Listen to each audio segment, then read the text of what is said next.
football aujourd'hui au Caire. Madame, Messieurs, bonsoir et bienvenue dans ce journal-là. Nous allons commencer ce journal par ce message du président Ouattara adressé au président nigérian.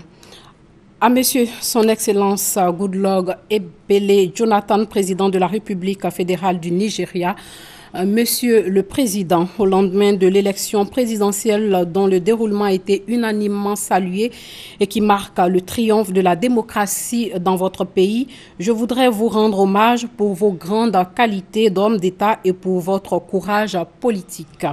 Elles ont permis d'écrire une page qui restera à jamais gravée dans l'histoire du grand peuple du Nigeria. Je salue tout particulièrement le rôle déterminant que vous avez joué pendant ce processus électoral et au terme de l'élection qui a permis à votre pays de montrer à l'Afrique et au monde qu'une alternance démocratique et paisible est possible sur notre continent. Je forme des vœux de santé et de bonheur pour votre excellence et de succès continu dans les défis que vous déciderez de relever. Très haute considération, Alassane Ouattara, président de la République de Côte d'Ivoire. Le gouvernement adopte un projet de loi portant orientation agricole. Ce projet de loi reconnaît désormais le statut d'agriculteur et d'entreprise agricole, ce qui va permettre d'ouvrir la voie vers un cadre réglementaire plus précis en ce qui concerne les différentes filières qui composent l'agriculture.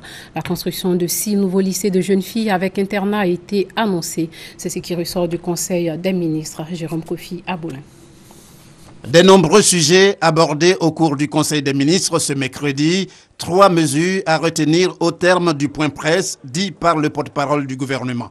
D'abord, celle prise au titre des projets de loi relatifs au statut d'agriculteur. Ce projet de loi va préciser notamment le cadre de définition de mise en œuvre des politiques sectorielles de l'agriculture en Côte d'Ivoire.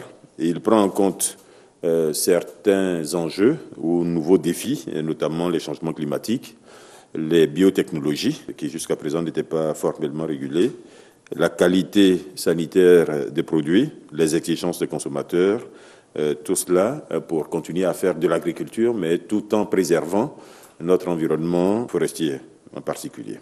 Ce projet de loi reconnaît également pour la première fois en Côte d'Ivoire le statut d'agriculteur, donc comme fonction, le statut d'exploitation familiale et le statut d'entreprise agricole.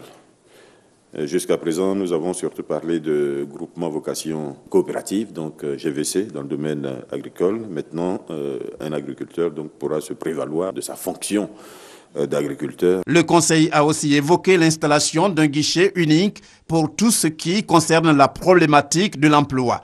Toute chose qui s'inscrit dans le cadre du fonctionnement de l'agence Emploi Jeunes à mettre en place.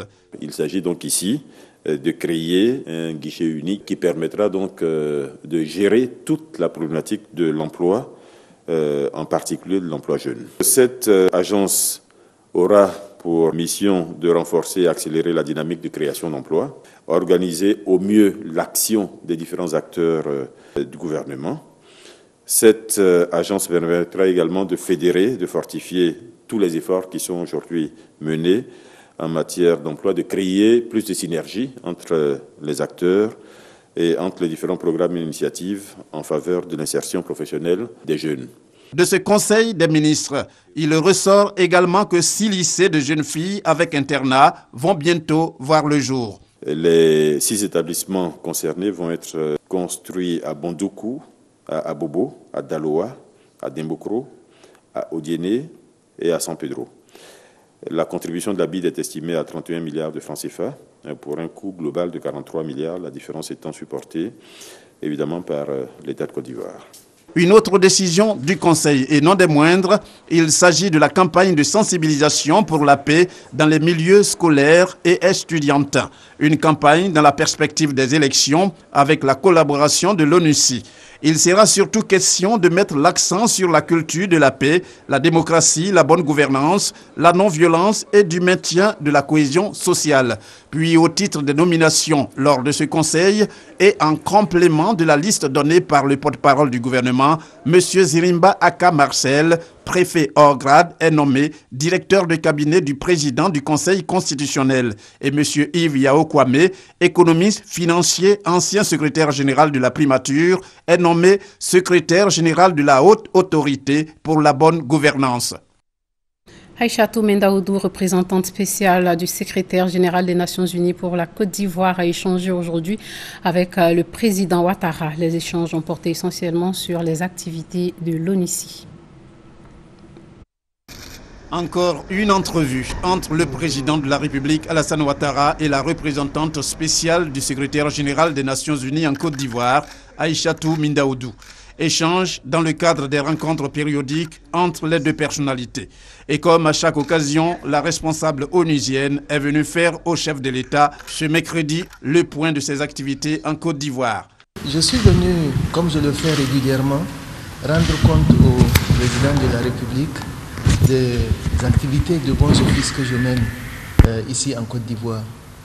J'ai donc rendu compte au président de la République qui m'a écoutez. Pour la représentante spéciale du secrétaire général des Nations Unies en Côte d'Ivoire, cette rencontre avec le chef de l'État est également une occasion de recevoir ses conseils en vue de la poursuite de sa mission. Georges Serre, l'ambassadeur de France en Côte d'Ivoire, était au Sahara hier. Il a échangé avec les dirigeants des 17 entreprises françaises présentes au Sahara sur un tissu de près de 800 entreprises françaises installées en Côte d'Ivoire. En 2014, ce sont 650 milliards de francs CFA d'échanges agricoles et agroalimentaires qui ont été enregistrés entre la France et la Côte d'Ivoire. Cela représente les 2/3 du commerce bilatéral franco-ivoirien. Marqué ce mardi 7 avril, journée du Sahara dédiée à la France, du sceau de la longue tradition d'amitié qui lie leurs deux pays. C'est fait. Côte à côte, les autorités et hommes d'affaires de la France, avec à leur tête Georges Serre, ambassadeur de la France en Côte d'Ivoire, et les ministres ivoiriens des eaux et forêts, des ressources animales et halieutiques et de l'agriculture, ont passé en revue aussi bien le pavillon de la Côte d'Ivoire que celui de la France. Dans les stands ivoiriens, elles ont découvert le Conseil Café-Cacao, le Conseil du coton et de l'anacarde, le Centre national de recherche agronomique. Dans les différents stands français, elles ont visité les entreprises exposant dans les filières liées à l'abattage, à l'extrusion des céréales, au traitement de la viande, à l'emballage et à l'embouteillage, à la conservation, au froid, à la mécanique. Toute chose qui a fait dire à Georges Serre au cours de la conférence de presse qu'il a co-animée avec les ministres ivoiriens qu'Abidjan constitue aujourd'hui un hub pour ceux qui veulent investir. Le ministre ivoirien de l'Agriculture, Sangafoua Mamadou Koulibaly, lui, voit dans la 5e journée du Sahara dédiée à la France la manifestation de la force des liens qui unissent les deux pays. Quant à Kobena Kwasi Adjumani, son homologue des ressources animales et halieutiques, il salue l'engagement de la France. Il est à noter que la France est présente au Sahara avec 38 entreprises à travers l'Association pour le développement des échanges internationaux de produits et techniques agroalimentaires, ADEPTA. C'était un reportage de Noël Nyagno. Les conditions d'approvisionnement et d'écoulement des produits vivriers continuent de troubler le sommeil des paysans et des commerçants. L'accès au crédit, au transport et à l'information en fait toujours défaut. À Divo, des réseaux d'échange tentent tant bien que mal de rectifier le tir. On en sait plus avec Lanciné Mbakayoko. Offres dispersées et irrégulières, manque d'informations sur la disponibilité des produits, cherté du transport. Dans la région de Divo, la commercialisation du vivrier est caractérisée par un niveau élevé d'incertitude. Nous essayons de faire une mise en relation d'affaires entre les commerçants et les producteurs. Cette relation de mise en affaires se passe entre les grossistes et les coopératives. Mais souvent, il y a des petits grossistes qui viennent. Leur demande est tellement petite qu'on ne peut pas les confier à des coopératives. Pourtant, la question des débouchés reste le principal souci des paysans. Bon, on produit, on ne gagne pas les clients. C'est ça qui nous fatigue ici. Si on a gagné une usine ici, vraiment on sera content. Et ce n'est pas tout. Ce sont des produits périssables. Bon, souvent, quand tu en as besoin de soit d'obtenir ton prix de poisson, tu es obligé payer une chose, couper la banane et puis venir vendre à prix bas. Alors qu'actuellement, c'est très bien que la banane s'achète chèrement à Abidjan. La collecte étant longue et coûteuse, parfois du fait du mauvais état des pistes villageoises, les grossistes cherchent à limiter au maximum les dépenses et à gagner du temps. Les femmes sont en majorité dans le domaine. Elles s'intéressent pour la plupart à la banane, au manioc, à l'igname et aux produits maraîchers. Elles assurent la recherche du produit, son groupage et le convoyage du chargement. La plupart des grossistes ne possèdent pas de véhicules et sont ainsi dépendantes des transporteurs. Je loue mon camion à 400 000. Dans la semaine, je peux faire 2 voyages. Malgré tout, les choses ne se passent pas toujours comme prévu. Par des circuits courts intégrant les détaillantes. À Abidjan, l'activité des détaillantes est principalement influencée par l'extrême faiblesse de leur capital commercial. On veut que le président n'est qu'à nous faire quelque chose comme crédit, on va aller prendre l'argent pour venir vendre. Le transport urbain intermarché représente un coût particulièrement élevé dans l'ensemble des frais de redistribution. Une bonne partie du transport se fait encore par portage, ce qui limite les quantités pouvant être commercialisées. Du champ à l'assiette du consommateur, les difficultés du circuit de distribution du vivrier donnent souvent aux clients un arrière-goût amer quant au prix des produits. Le reportage de Lansine Bakayoko était commenté par Adama Kone. La Côte d'Ivoire aspire à être un des leaders de la transformation des produits agricoles, des produits qui sont tournés vers l'exportation.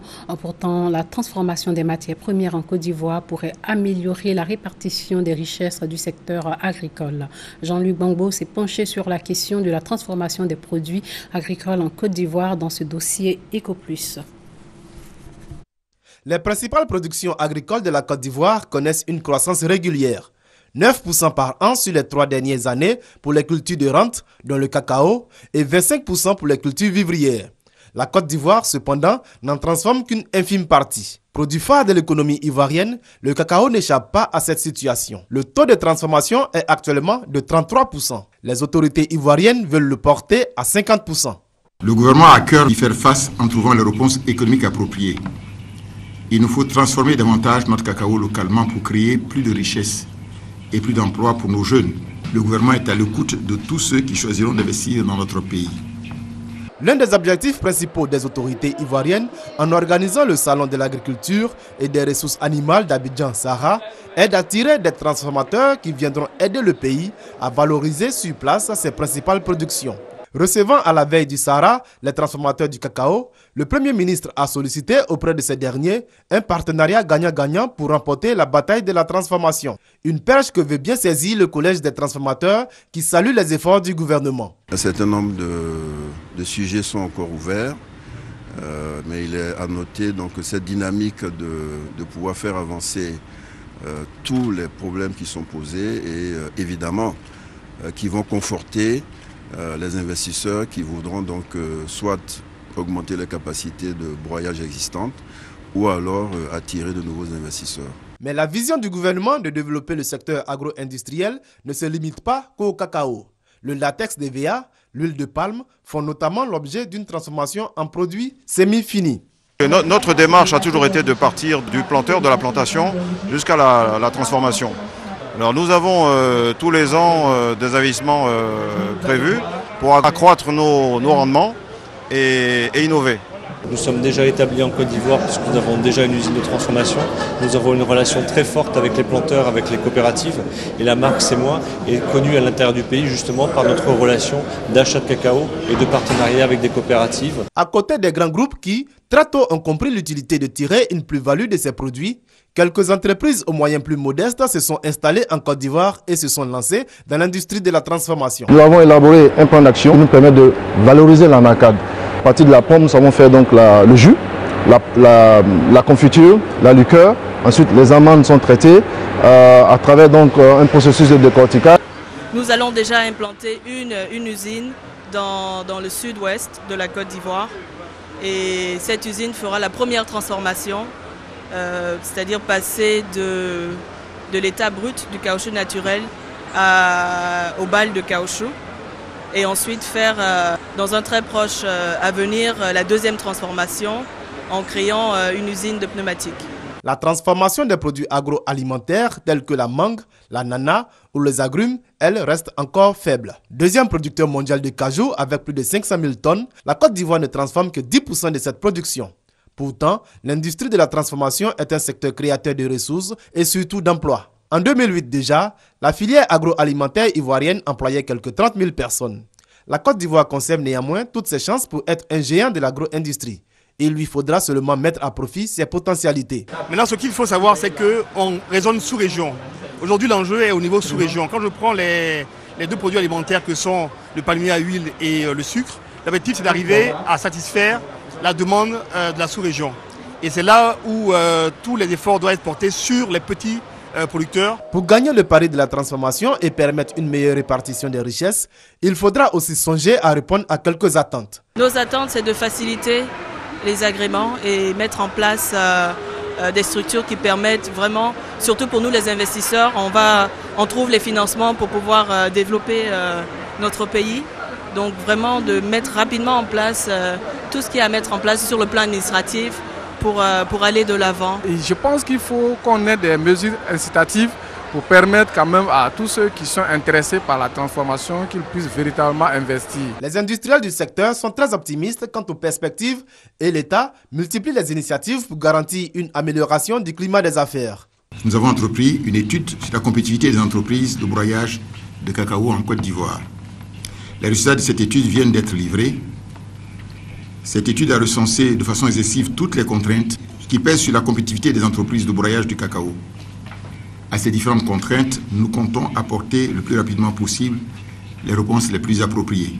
Plusieurs entreprises, dont des firmes internationales, se partagent ce marché très porteur. Malgré la concurrence de produits venus de l'Occident, les produits de l'industrie agroalimentaire ivoirienne ont conquis le marché local.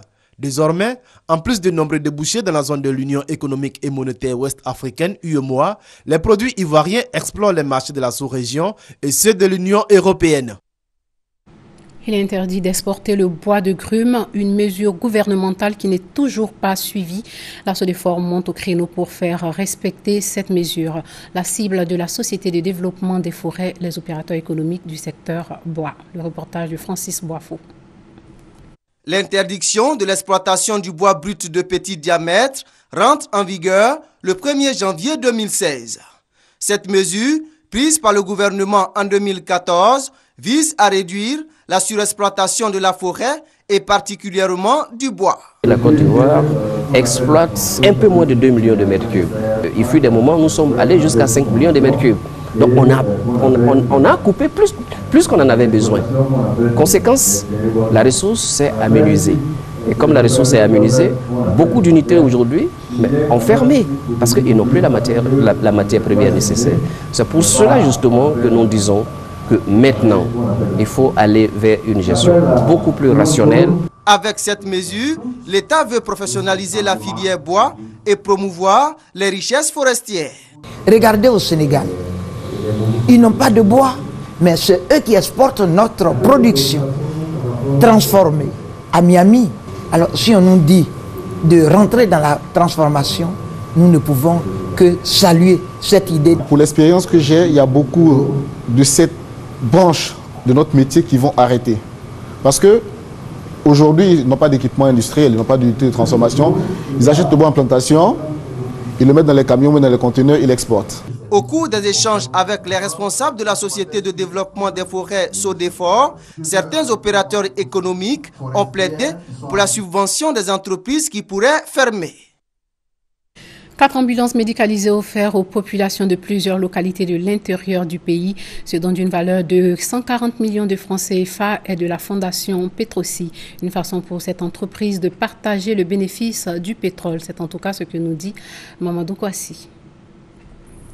Du lac Kédougou, une ville d'environ 20 000 âmes située dans le département d'Odiéné. Ici, le souci principal des populations, en majorité agriculteurs et éleveurs, c'est bien leur santé. Car faute d'ambulance, les malades et autres blessés sont transportés à moto jusqu'au CHR d'Odiéné, situé à plus de 110 km. Aujourd'hui, ces populations seront soulagées car leur centre de santé bénéficie d'une ambulance médicalisée toute neuve. Un don de la fondation Petrosi dirigée par Virginie Touré Aya. En plus de Tulakedougou, 3 autres localités profitent de la générosité de cette fondation. Il s'agit de la sous-préfecture de Bayota dans le département de Gagnoa, de Mbengue dans le département de Korogo, ainsi que la ville de Séguéla. C'est la norme de l'art en tant qu'administrateur, en tant que lu, que d'apprendre que suite à un accident, que suite à un travail et tout, la personne en est décédée. C'est vraiment la mort de l'âme et c'est tout impuissant quand on vivait ça dans nos différentes localités. Donc aujourd'hui, il y a un soulagement aussi bien pour la population que pour les administrateurs que nous sommes. Et aujourd'hui, vraiment, c'est des vies que la Fondation sauve. On ne peut que leur dire merci. La joie interne. Vraiment, nous sommes heureux. Le Kabadou est heureux. Coût total de ce don, 140 millions de francs CFA. Or, la Fondation Petrosi, ce don s'inscrit dans les actions de développement engagées par le président de la République, Alassane Ouattara. Celle de contribuer au bien-être des populations ivoiriennes et surtout celle des localités les plus éloignées. La remise de ces ambulances répond à un impératif vital, celui de combler l'absence de pareils engins dans les villes les plus reculées du pays, afin d'aider à l'évacuation des malades, des blessés et des femmes en travail vers des hôpitaux adéquats pour recevoir les soins appropriés. Créée en avril 2008, la Fondation Petrosi mène des actions sociales sur le territoire national dans les domaines de la santé, de l'éducation et en faveur des personnes vulnérables. Parlons politique avec cette tournée de mobilisation du président de l'UDPCI à Vavois. Mabry Touakeuse a partagé la vision du président Ouattara avec la population de Yogono. C'est dans la région de la Maraoué. Le président de l'UDPCI a promis traduire les attentes de ces populations au chef de l'État, Thomas Guessambi. Yogono, village très enclavé du département de Vavois, veut goûter aussi aux délices du développement.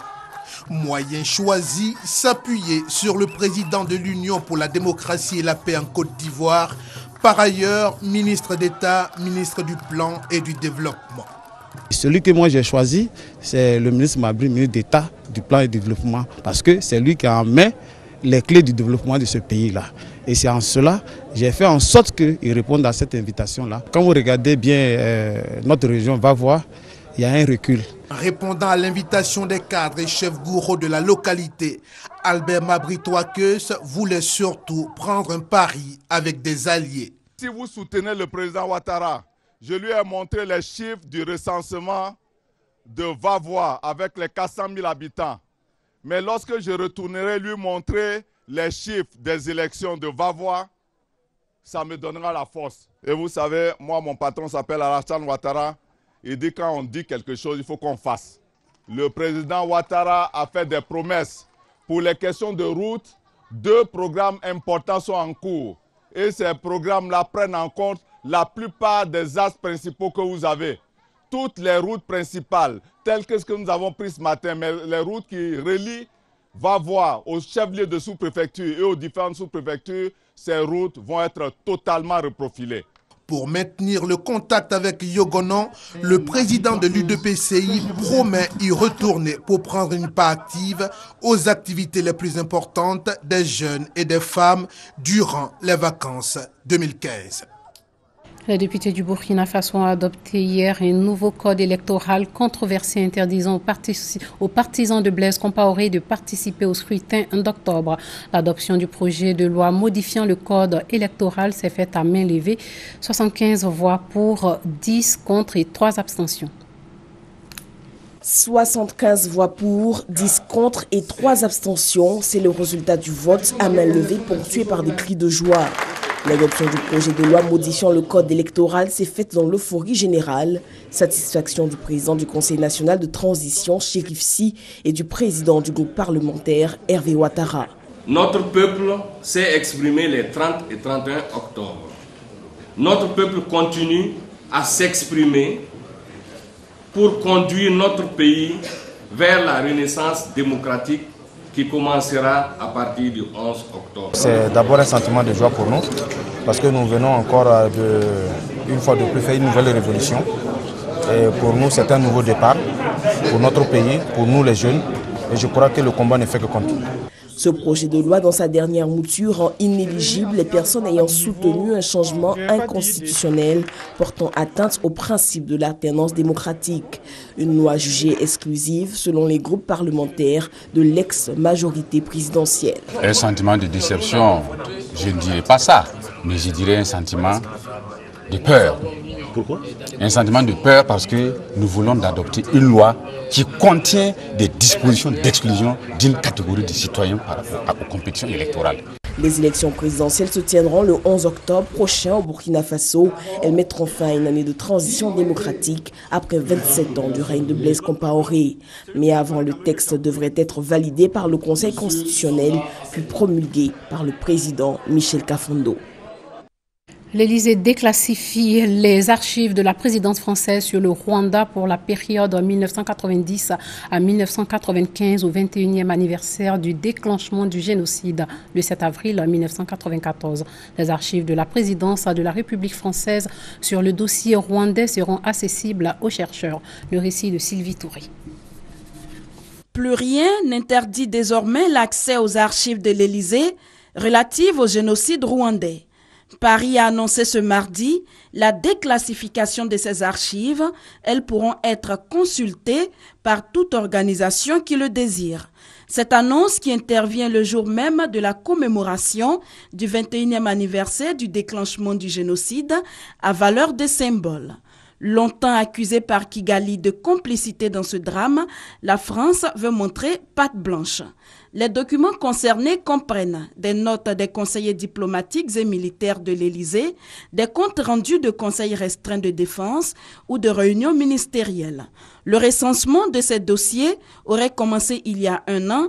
Le président François Hollande avait annoncé à cet effet que la France devrait faire preuve de transparence et faciliter le travail de mémoire sur cette période.